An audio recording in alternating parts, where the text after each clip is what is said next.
अजब कुमारी नाम की एक गोपी थी, एक राजकन्या थी। उसने जब ठाकुर जी को देखा तो ठाकुर जी को देख करके उसका बहुत मन आ गया ठाकुर जी पर।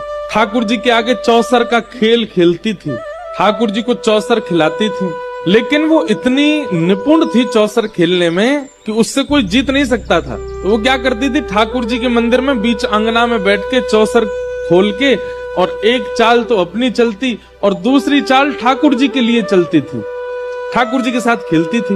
उससे कोई जीत नहीं सकता था, लेकिन वो इतनी निपुण थी कि जैसे ही ठाकुर जी हारने वाले होते थे तो अंतिम चाल ऐसी चलती कि ठाकुर जी जीत जाते थे, वो हार जाती थी। लेकिन अजब कुमारी की इच्छा थी कि वो राजस्थान की रहने वाली है, उसके माता पिता इतना उसको, उसके पिताजी राजा हैं, वो उसको इतना जाने नहीं देते बार बार गोवर्धन।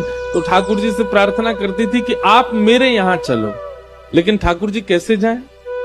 तब एक दिन उसने चौसर का खेल खेला और आज वो ये सोच करके बैठी कि आज मैं ठाकुर जी को हरा ही दूंगी। सब मंदिर के वैष्णव जन खड़े होकर के देखते थे और सब कहते थे, बोले लाल जी जीतेंगे, ये तो हारेगी। लेकिन आज उसने ऐसा खेल खेला, ऐसा खेल खेला, ठाकुर जी सारे दाव हार गए। ठाकुर जी इतने व्याकुल हो गए कि व्याकुल होकर के उन्होंने अजब कुमारी से मनी मन कहा कि आज और जिता दे, तू जो कहेगी सो दूंगी। अजब कुमारी बोली, मैं नहीं जिताऊंगी, रोज जिता देती हूँ, आज तो आप हारोगे और पूरे विश्व को दिखागा कि आप मुझसे हार गए। ठाकुर जी मनी मन बोले उससे, देख अजब कुमारी तू हमसे प्रेम ना करे, तू मान जा, देख ले, हमें मत हरावे, हमारी नाक ऊंची रहने दे, ये सबरे ब्रजवासी हमारी जय जयकार करें, और कहीं तू हरा करके तू तो चली जाएगी अपने घर और ये सब पीछे तो मुझे चढ़ाएंगे कि लाला तुम तो हार गए।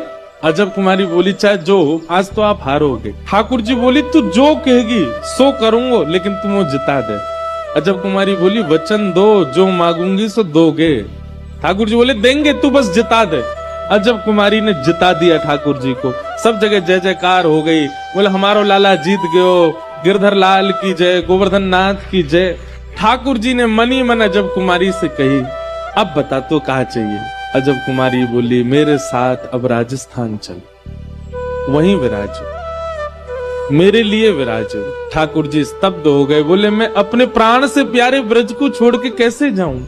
इसी कलिकाल की घटना है। अजब कुमारी बोली, मुझे ना पता, आपने मुझको वचन दियो है, अब चलो। अजब कुमारी के लिए हमारे श्री गोवर्धन नाथ, जो कि श्री गिरिराज जी में प्रकट हुए, वे नाथ द्वारा विराज गए, मेवाड़ चले गए और वहीं विराजमान